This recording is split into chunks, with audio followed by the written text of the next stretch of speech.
Hello everyone. In last video lecture we have discussed the important role of the U bacteria. ठीक है, तो वहाँ मैंने different role उसके बताए थे, चाहे नाइट्रोजन फिक्सेशन का रोल था या फिर डिफरेंट इंडस्ट्रियल प्रोडक्ट फॉर्मेशन का रोल था या फिर एंटीबायोटिक प्रोड्यूस करने का रोल था बेसिकली। ठीक है, तो इस टाइप से वहाँ बैक्टीरिया जो थे वो ह्यूमन वेलफेयर में अपना बहुत बड़ा रोल प्ले करते थे basically. But in today's video lecture we are going to discuss about the harmful effect of the eubacteria basically, कि जो यू बैक्टीरिया है वो ह्यूमन के लिए या फिर एनिमल्स के लिए या फिर प्लांट्स के लिए वो कैसे अपना हार्मफुल इफेक्ट शो करते हैं बेसिकली, या कैसे अपना हार्मफुल रोल प्ले करते हैं बेसिकली। ठीक है, तो जो हार्मफुल जो रोल है इसके बैक्टीरिया के, इनमें भी फूड पॉइजनिंग, वो वाटर पॉल्यूशन करने में भी रोल प्ले करते हैं बेसिकली। इसके अलावा वो एज ए बायो वेपन्स भी यूटिलाइज होते हैं। इसके अलावा डीनाइट्रिफिकेशन भी कॉज करते हैं बेसिकली, जिसकी वजह से सॉइल का फर्टिलिटी जो होगा, ठीक है, वो रिड्यूस आउट होता जाता है। दूसरा थिंग्स कि ये फूड के स्पॉइलेज के लिए भी रेस्पॉन्सिबल होते हैं। इसके अलावा they also causes the disease in human, plants as well as animals basically. ठीक है, तो let's start some harmful effect of the bacteria basically. Harmful effect of bacteria जो यू बैक्टीरिया है, उन यू बैक्टीरिया के हार्मफुल इफेक्ट क्या क्या है? तो the harmful effect are like food poisoning,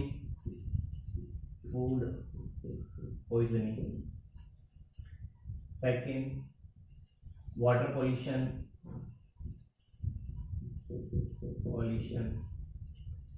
third is use as a bio weapons.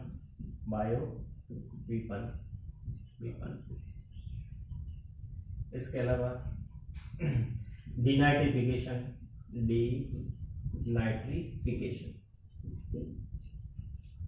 Next spoilage of food basically, जो food है उसको भी खराब करने में रोल प्ले करते हैं, स्पॉइल करने में रोल प्ले करते हैं। दूसरा thing causes the disease in human, plants and animals. ठीक है, तो उनके अंदर वो डिजीज देने का काम भी करते हैं इसी का। ठीक है, तो इन हार्मफुल इफेक्ट को वन बाय वन डिस्कस करना है। तो first is the food poisoning basically. तो पहले मीनिंग समझ में आना चाहिए फूड पॉइजनिंग होता क्या है। ठीक है, कौन कौन से बैक्टीरिया जो होते हैं वो फूड पॉइजनिंग कॉज करते हैं बेसिकली। सबसे ज्यादा फेटल फूड पॉइजनिंग कौन सा है? ठीक है, first is food poisoning basically.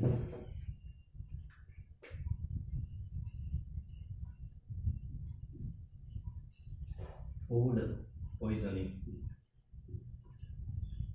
ठीक है, तो फूड पॉइजनिंग जो है ना वो एक इलनेस है cause by the food contaminated by bacteria, virus, fungus etcetera basically. तो अगर हम कुछ टाइम तक या फूड को रख देते हैं, ठीक है, तो उस फूड के अंदर क्या है, वो बैक्टीरिया ग्रो कर जाता है। ठीक है, तो वो बैक्टीरिया जो होते हैं ना उसके अंदर अपने टॉक्सिन्स रिलीज करते हैं। तो उस फूड की, उस कंटेमिनेटेड फूड को अगर इंडिविजुअल खाता है, ठीक है, तो उससे उसकी बॉडी में डिफरेंट प्रॉब्लम हो जाती है बेसिकली। ठीक है, तो जिसको हम फर्दर नाम देते हैं फूड पॉइजनिंग। तो फूड पॉइजनिंग है क्या? It is the illness caused by the food contaminated by bacteria, virus and fungus basically and their toxins. ठीक है, तो this will lead to the different symptoms in body. अब वो symptom है, चाहे तो स्टमक पेन हो सकता है या फिर वॉमिटिंग वाला कंडीशन हो सकता है, नाउजिया वाला कंडीशन हो सकता है, ठीक है, या पैरालिसिस वाला कंडीशन हो सकता है। ठीक है, तो ये सब फूड पॉइजनिंग की वजह से कॉज होंगे बेसिकली। तो फूड पॉइजनिंग है क्या? It is illness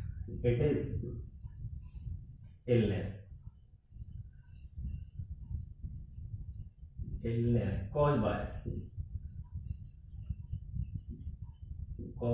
by food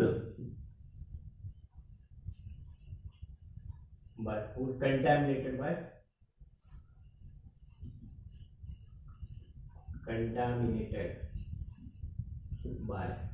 bacteria, virus, viruses, fungus, and their toxins basically. ठीक है, the toxins released by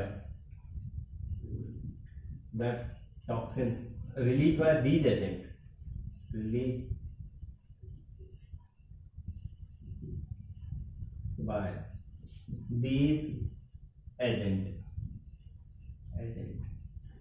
causes different symptom in body,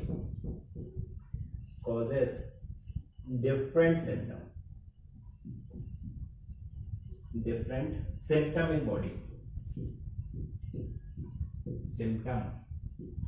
in body, वो बॉडी के अंदर डिफरेंट सिम्टम कॉज करते हैं, लाइक पैरालिसिस हो गया,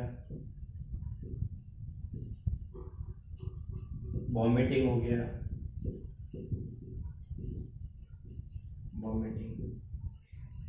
डायरिया हो गया,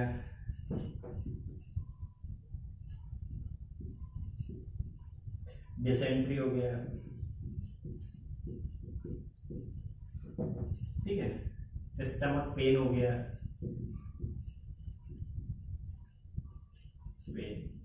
एक्सेट्रा। ठीक है, तो ये सारे सिम्टम्स शो करने लग जाए कौन, बॉडी, अगर वो उस फूड के अंदर टॉक्सिन्स प्रेजेंट हुआ तो बेसिकली। ठीक है, तो वन बाय वन कौन कौन सी फूड पॉइजनिंग होती है हम उनको डिस्कस करते हैं basically. First is the salmonella एंटेरिडिस,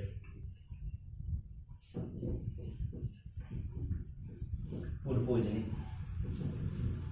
salmonella जो होगा, it is bacteria present on और survive on the milk product and human intestine, उसके अंदर प्रेजेंट होगा, तो जिसकी वजह से क्या होगा, ये टॉक्सिन रिलीज करता है, और वो टॉक्सिन जो होगा ना, टाइफॉइड टॉक्सिन बोलते हैं उसको। तो जो टॉक्सिन होगा, it causes the vomiting, dysentery, ठीक है, and intestinal pain basically. First is salmonella,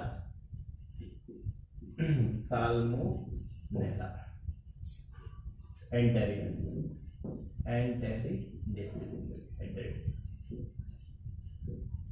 ठीक है। तो it survive on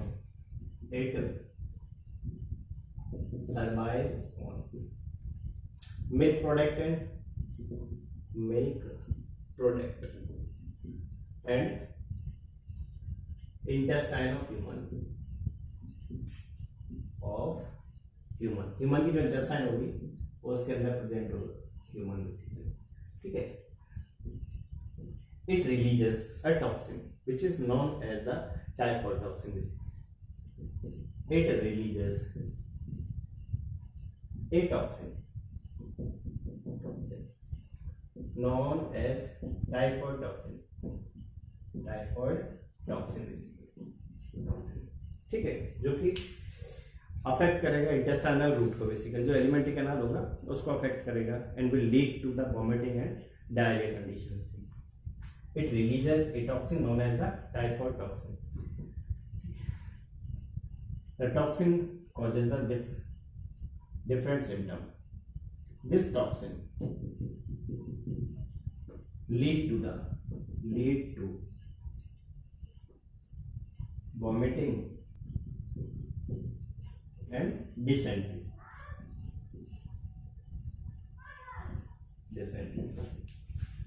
The second poisoning is Staphylococcus aureus caused by Staphylococcus aureus caused by Staphylococcus aureus।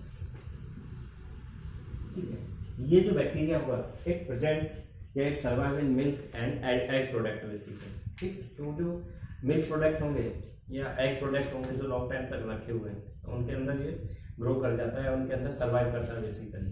It produces a toxin known as exotoxin और enterotoxin, जो उसको बोलते हैं basically, which further lead to the diarrhoea and vomiting conditions basically. This toxin also damages the central nervous system basically. तो this survive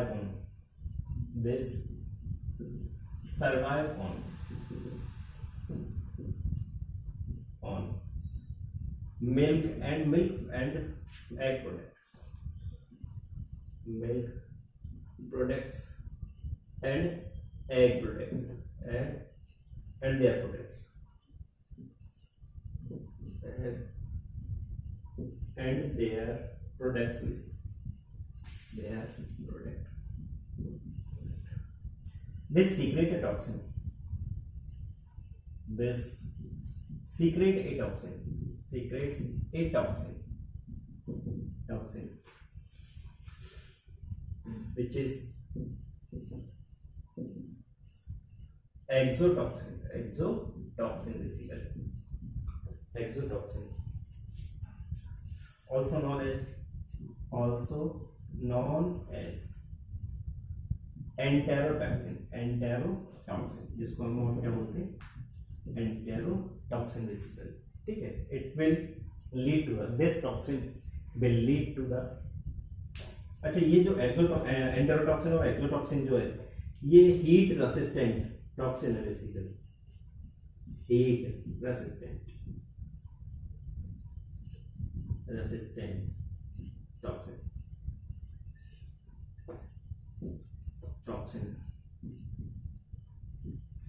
This toxin causes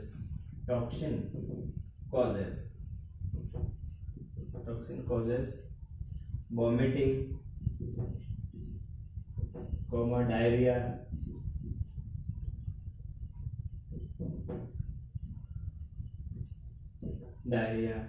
ठीक है, and also damages the central nervous system and also damages the CN, central nervous system, उसको भी damage करने का काम करता है बेसिकली. ठीक है, तो this was the toxicity caused by the staphylococcus aureus bacteria. Third is botulism. Basically third food poisoning is the botulism.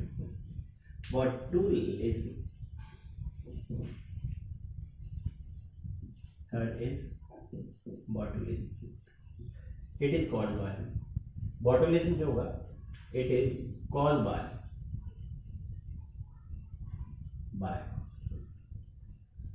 Clostridium botulinum.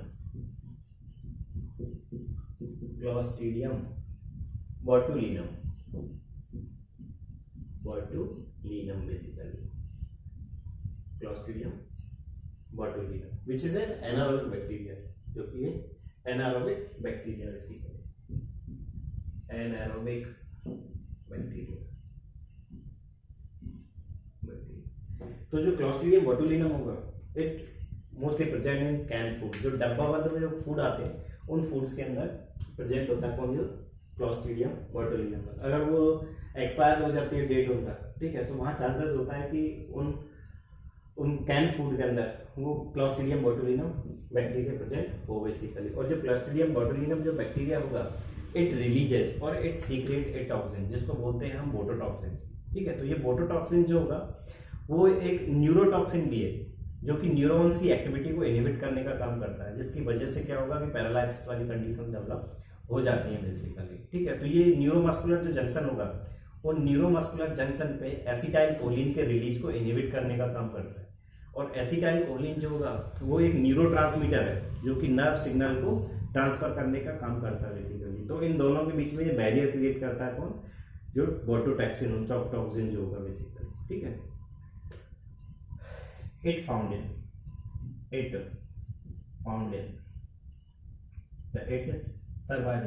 survived in canned food जो होगा canned food. ठीक है, जो कैन फूड होगा उनके अंदर सर्वाइव करेगा वैसे. इट रिलीजेस या क्लॉस्ट्रीडियम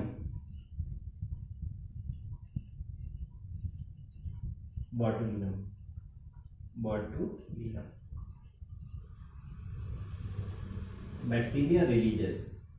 bacteria releases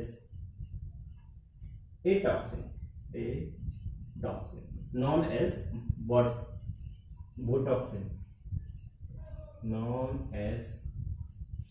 botoxin. ठीक है, तो बोटॉक्सिन क्या है? एक न्यूरोटॉक्सिन प्रोटीन है बेसिकली। कौन? बोटॉक्सिन जो होगा, ठीक है। इट इनहिबिट्स द, इसका जो फंक्शन है कैसे रोल प्ले करता है ये?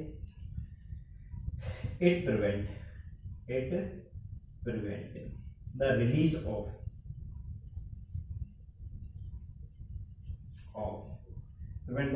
Of neurotransmitter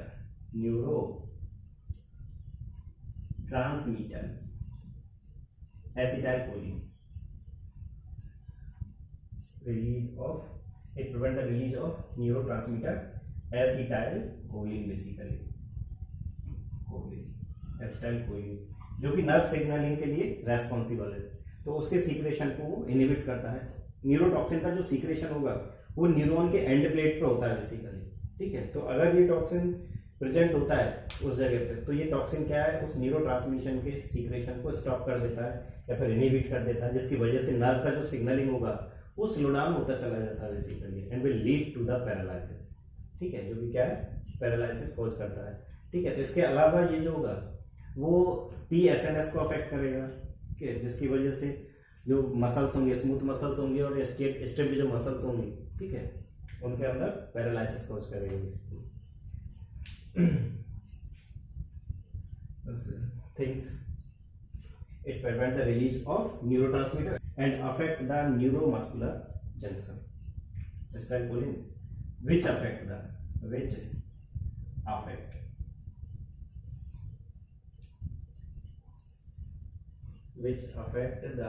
neuromuscular junction.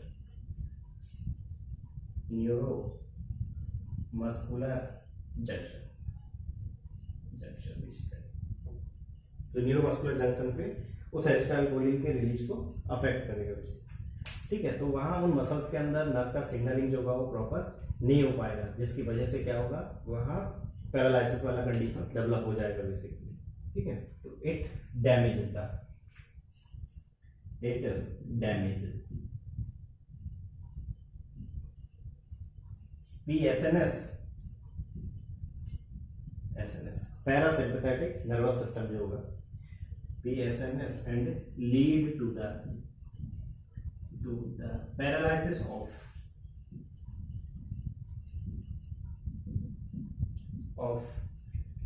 Smooth and striped muscle,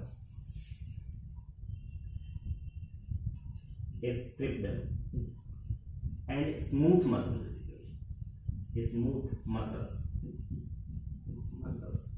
resulting in immediate death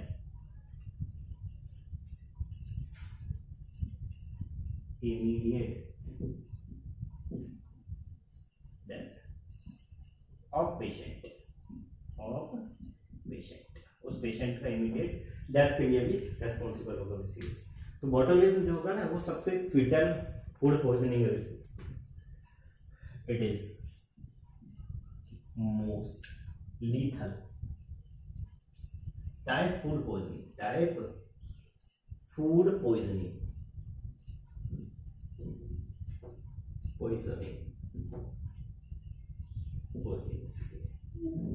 ठीक है।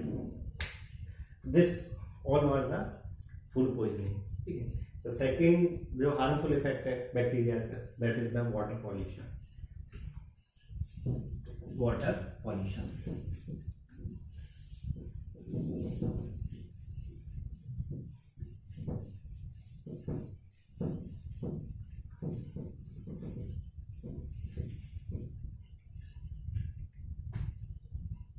Second harmful effect is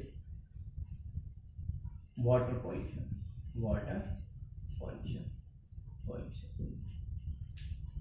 ठीक है। जो वाटर जो होगा उसके अंदर अगर डेडली पैथोजन प्रेजेंट है, डिजीज कॉजिंग एजेंट या बैक्टीरिया का प्रेजेंट है, तो this is considered as highly polluted water. Some bacterias like salmonella typhi, vibrio cholerae, ठीक है, shigella dysentery, E coli, they causes the pollution in waterways, ठीक है। some bacteria like salmonella typhi,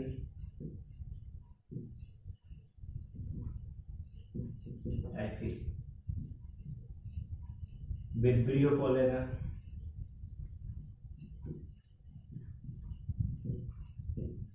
vibrio choleraeus, इसके अलावा shigella, shigella dysentery, ठीक है, and E coli, ठीक। These bacteria polluted the water, basically, उस वाटर को पॉल्यूट करने का काम करते हैं। तो ये बैक्टीरिया जो होंगे ना वो डेडली पैथोजेंस है, वो डिजीज कॉजिंग बैक्टीरिया है।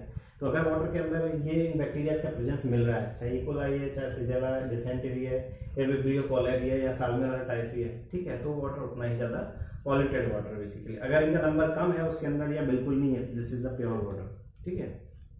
तो thus they are causes the water pollution basically.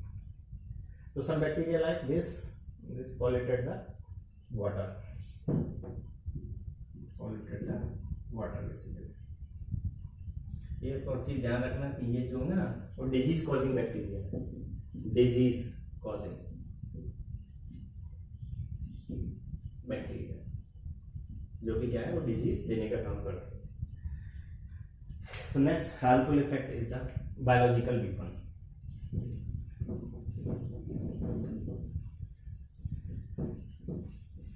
अब ये जो डेडली पैथोजेंस है या डेडली डिजीज कॉजिंग जो बैक्टीरियाज हैं, इनको हम एज ए बायोलॉजिकल वीपन्स भी यूटिलाइज करते हैं बेसिकली। अब ये बायोलॉजिकल वीपन्स क्या है या फिर जर्म वीपन्स भी बोलते हैं, ये सब बायोलॉजिकल एजेंट है, ठीक है, जिनको हम ह्यूमन इंडिविजुअल जो है एज ए वीपन यूज करता है। तो ये जो बायोलॉजिकल वीपन्स हैं, they causes the disease in plants, they causes the disease in animals, they causes the disease in human basically. तो अगर एक country in these deadly pathogens को दूसरी कंट्री के अगेंस्ट यूटिलाइज करता है, ठीक है, तो they act as a biological weapons basically. Third is biological weapons.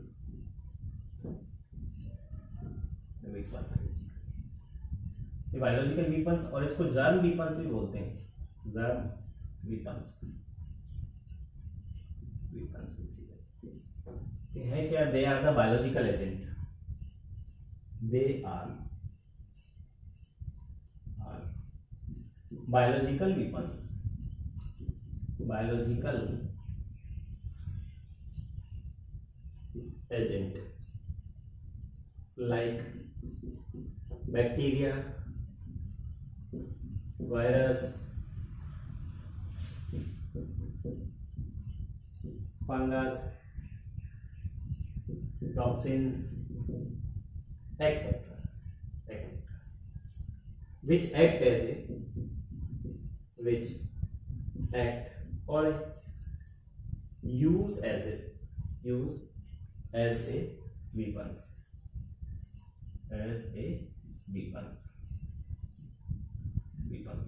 जो कि weapons की तरह यूटिलाइज होते हैं। तो इन weapons को लेके जो वॉर होता है, this war is considered as the bio war, ठीक है। If the war is fought by using these weapons, the war is considered as the bio war basically. A war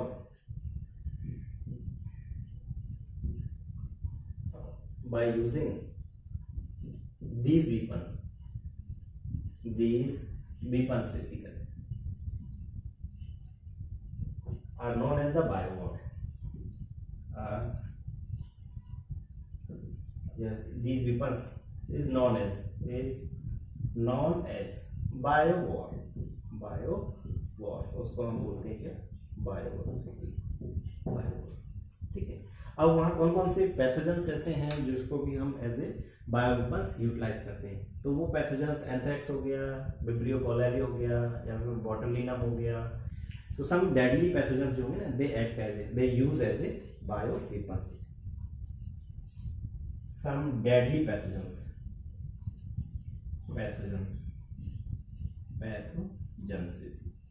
like smallpox,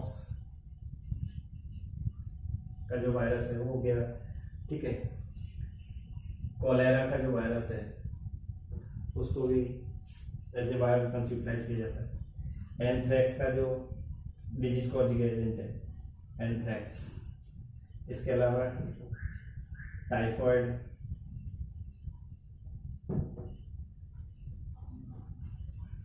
botulism basically, ठीक है। तो इनको cause करने वाले जो agents हैं दे यूज एज ए बायोवेपन्स, ठीक। तो these weapons are use against the human, animal and plants. These weapons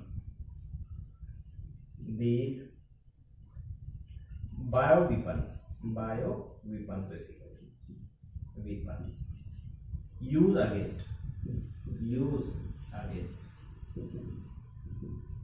human, animals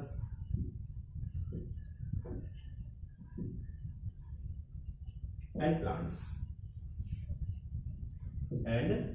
basically, plants, ठीक है। तो this was the harmful effect of the microbes as a bioweapons basically. Next the fourth जो harmful effect है that is the denitrification. Denitrification एक ऐसा process है जो कि सॉइल के अंदर जो नाइट्रोजन प्रेजेंट है, ठीक है, नाइट्राइट और नाइट्रेट की फॉर्म में, उसको एटमॉस्फेरिक नाइट्रोजन में कन्वर्ट करने का काम करते हैं व्यक्ति, ठीक है। तो इस डीनाइट्रिफिकेशन को कॉज करने वाले जो बैक्टीरियाज हैं उनको डीनाइट्रिफिकेंट बोलते हैं बेसिकली। तो इनका काम क्या हो, सॉइल के अंदर से या सॉइल से उस नाइट्रोजन को रिलीज करने का या रिमूव करने का। अल्टीमेटली सॉइल जो होगा उसका फर्टिलिटी रिड्यूस आउट होता जाएगा या कम होता जाएगा। अब सॉइल का फर्टिलिटी अगर कम होगा, ठीक है, तो उसके अंदर क्रॉप जो होगा वो कम होगा बेसिकली, ठीक है, या अच्छे से ग्रो नहीं करेगा उसके अंदर क्रॉप जो होगा या प्लांट जो होंगे बेसिकली, ठीक है। Harmful effect is denitrification.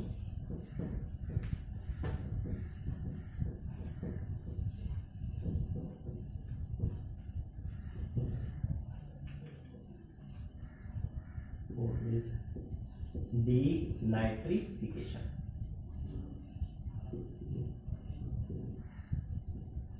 ये एक प्रोसेस है, process of conversion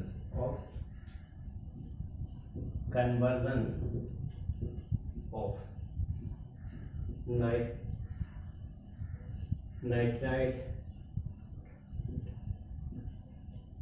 nitrate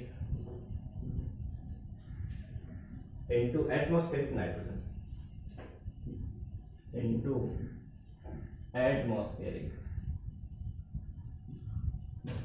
nitrogen, और इसको गैसियस नाइट्रोजन भी बोलते हैं, गैसियस नाइट्रोजन, ठीक है। This process reduces the nitrogen availability in soil. This process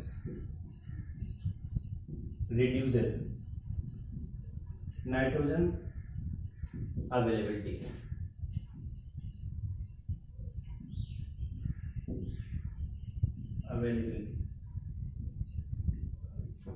nitrogen availability in soil, thus the soil fertility get reduced.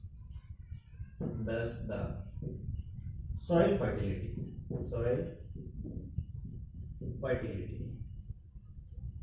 get reduced, जिससे कि soil का फर्टिलिटी क्या होगा, कम होता चला जाएगा। And the microbes which causes the denitrification is known as the denitrificants. Microbes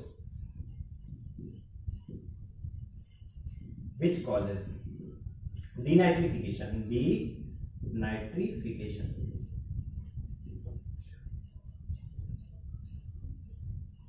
known as denitrifying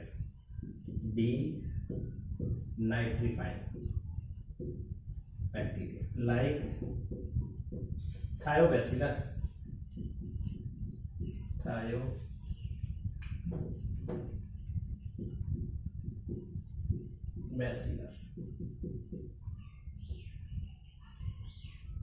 and Pseudomonas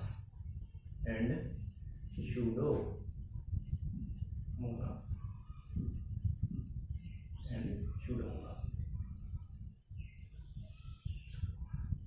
ठीक है, तो this was the denitrification.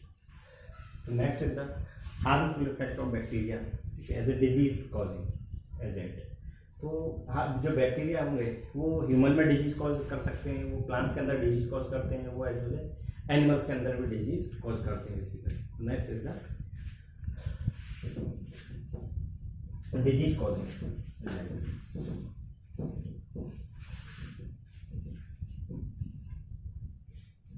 causes disease in plants, animals and human basically.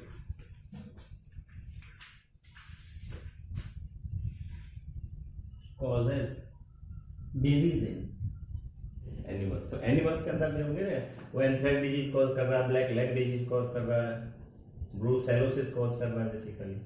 ठीक है, तो they are the different disease जो कि different bacteria के through cause होता है। एनिमल्स के अंदर जो डिजीज दैट इज एंथ्रेक्स। यहाँ एक साइड पे मैं डिजीज लिख रहा हूँ डिजीज, और दूसरे टाइप उसका एजेंट लिख रहा हूँ या बैक्टीरिया लिख रहा हूँ, कौन से बैक्टीरिया के थ्रू होगा। ठीक है, तो एंथ्रेक्स जो डिजीज है it is caused by bacillus anthracis. Anthracis, ठीक है। Black leg disease it is caused by Clostridium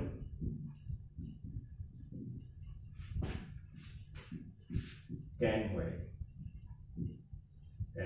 उसके थ्रू होगा। नेक्स्ट है brucellosis, that is brucellosis, it is caused by brucella abortus, abortus basically वो cause करेगा। ठीक है, नेक्स्ट है the bacteria causes the disease in any plants. Basically plants के अंदर कौन कौन सी डिजीज कॉज करते हैं, causes disease in plants basically. But disease is citrus canker, that is caused by the Xanthomonas citri,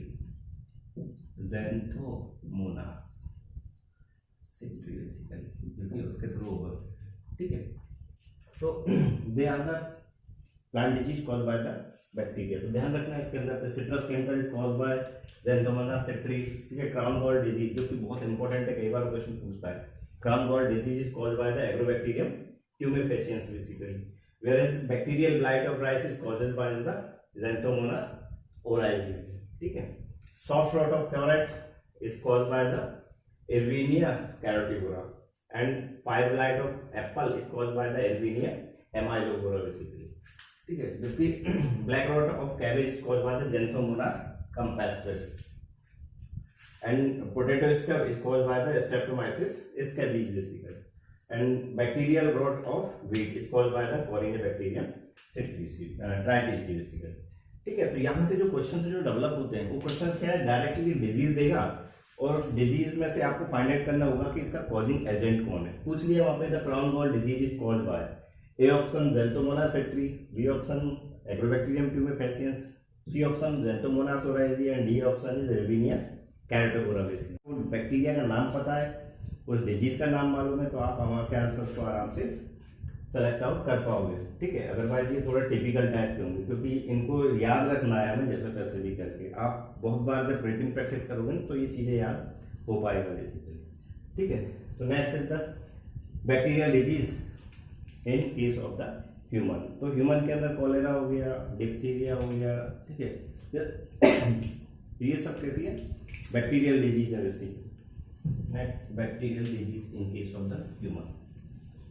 ठीक है, bacteria causes disease in human. Human के अंदर कौन कौन सी बैक्टीरियल डिजीज है वो,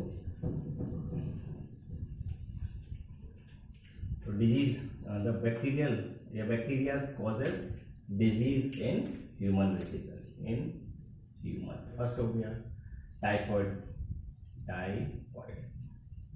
तो टाइफॉइड जो डिजीज है, ठीक है, डिजीज ये कॉज होगा Salmonella typhi, cause by Salmonella typhi basically, typhi. ठीक है, ठीक है। तो these are the harmful effect, ठीक है, और the bacteria which causes the human disease. तो ध्यान रखना कि टाइफॉइड जो डिजीज होगा it is cause by the Salmonella typhi. Bacteria ध्यान रखना, दे आर द बैक्टीरिया, और ये वो डिजीज है बेसिकली जो कि बैक्टीरिया के थ्रू कॉज होगा, ठीक है। ऐसी tuberculosis cause by the microbacterium tuberculosis, leprosy cause by the microbacterium leprae, diphtheria cause by corynebacterium diphtheriae. वैसे ही टिटनस जो होगा it cause by the clostridium titanium. Pneumonia जो होगा it causes the diplococcus pneumoniae bacteria, जबकि plague जो होगा it causes the pasteurella pestis और यर्सीनिया पेस्टिस बेसिकली, ठीक है। Cholera is cause by the vibrio cholerae, jaundice is cause by the leptospira इक्टेरो basically, ठीक है। जबकि dysentery is cause by the shigella dysentery, ठीक है। And syphilis is cause by the treponema pallidum basically, pallidum, ठीक है। Gonorrhoea is cause by the neisseria gonorrhoeae, and pertussis is cause by the bordetella pertussis basically.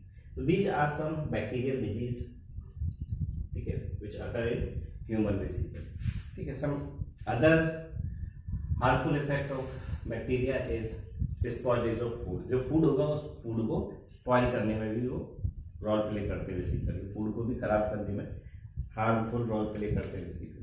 Next is spoilage of food.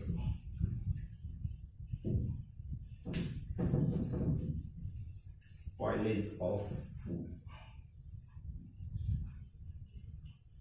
caused by the bacteria। कौन कौन से bacteria और किस किस type के food को स्पॉइल करते हैं? Spoilage of spoilage of food, जो फूड होगा उसको स्पॉइल करते हैं, ठीक है।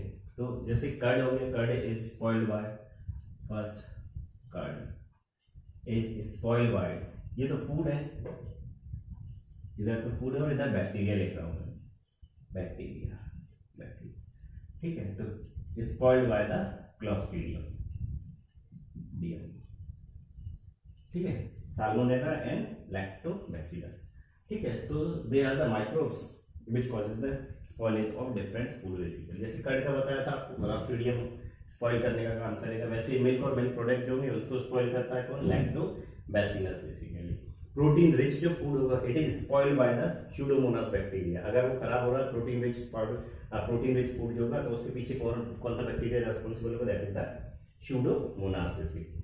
ऐसे ही the souring of wine, wine का खट्टा होना, ठीक है, it is caused by the acetobacter aceti bacteria basically, वो कॉज करेगा उसको। ऐसे ही rotting of egg, it is caused by the proteus pseudomonas और ल्यूकोनोस्टॉक बेसिकली, वो उस रोटिंग ऑफ एग के लिए रेस्पॉन्सिबल है, ठीक है। जबकि मीट को खराब करने के लिए जो रेस्पॉन्सिबल बैक्टीरिया है that is the salmonella and lactobacillus basically. तो these all are the harmful effect of the bacteria, ठीक है। बाकी नेक्स्ट क्लास के अंदर डिस्कस करेंगे। Thank you.